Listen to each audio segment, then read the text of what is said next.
it's your first alert meteorologist, Tonia Michelle, and where are we at? We're in a car. Why? Because we're about to go drive out and meet first alert weather watcher, Debbie Alexander. So come follow me. We're gonna learn about her journey and where it started.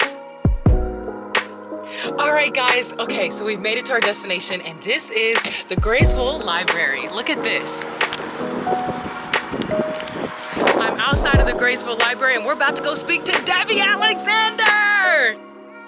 12 and a half years ago, October of 2010, sitting there and heard Wes say, we need someone out in the Graceville area, or maybe out in this area. I forgot if he said Graceville or not, but I went, that's me.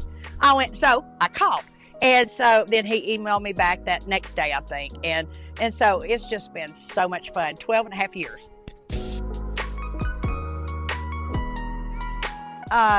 Now we have had our tornadoes here, but not a lot. So our last big one, say, was 2014, which it was bad enough. And so I've always been interested in weather.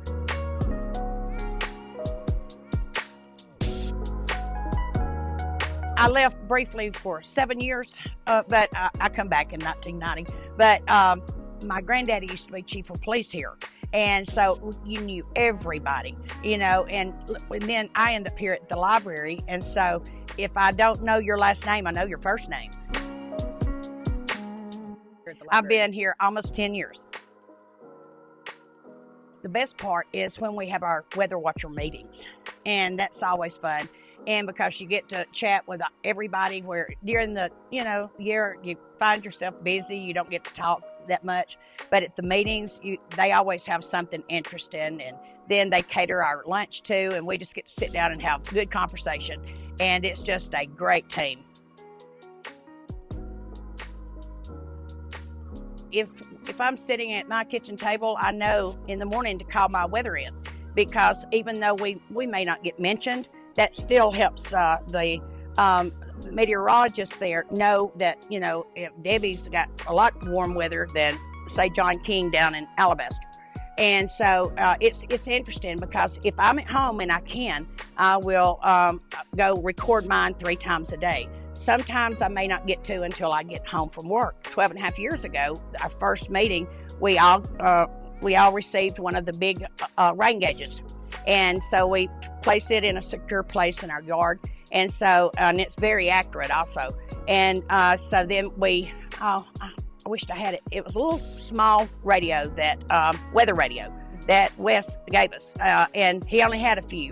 And I still take it everywhere I go. It's in my purse right now. It was one year that I remember, it's like I said, stays in my purse all the time. And I was sitting at a red light one day, and I heard JP. I went, JP, wait, he's not here, but it was JP in my purse talking about the weather. And so that's how I knew that some bad weather was coming. And so everybody needs a little help with having something to remind you of current weather. Very first time I can remember, and it was a very bad tornado outbreak. And luckily we didn't get one that year. But that particular night, it could have went anywhere around here. And I can remember this lady from Bagley, near Corner. She messaged me and this was with just about 5% of on my phone left. And she went, Debbie, can we go upstairs now? And I went, I said, what? And she said, well, we've been down in the basement, and we have no power. Our phones, were dead up until somebody just come in with a phone. And she said, we were waiting on you. Said, Debbie will let us know. She does that weather watching thing, and said that she will let us know what Fox 6 is saying. And that's what I told her. And that's how she knew what was going on the rest of the night. And so that was really nice. Oh, yeah, because I'll see a certain cloud, and I went, okay, now what kind of cloud did Wes say that was? And there's some interesting clouds out there. I mean, really.